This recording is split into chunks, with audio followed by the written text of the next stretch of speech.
We had a very good day today. I think we made a tremendous amount of progress, even from the last time I spoke to you, and I apologize for keeping you waiting, but there was more work to be done.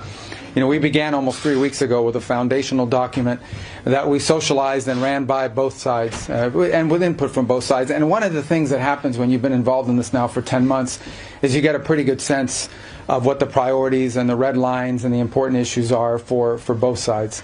And so that allowed us to create a foundational document, which has been an ongoing working document. In fact, over the last 96 hours or more, there's been extensive engagement with the Ukrainian side, including our Secretary of the Army and others being on the ground in Kyiv, meeting with relevant stakeholders across the Ukrainian political spectrum in the legislative branch and the executive branch and the military and others to further sort of narrow these points. We arrived here today with one goal, and the goal was to take is 28 points or 26 points, depending on which version as it continued to evolve, and try to narrow the ones that were open items. And we have achieved that today in a very substantial way. Now, obviously, like any final agreement, they'll have to be agreed upon by the presidents, and there are a couple issues that we need to continue to work on.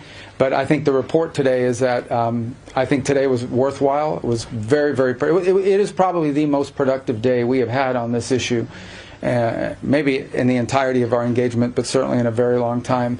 But work remains, and because this continues to be a working process, I don't want to declare victory or finality here. There's still some work to be done, but we are much further ahead today at this time than we were when we began this morning and where we were a week ago for certain.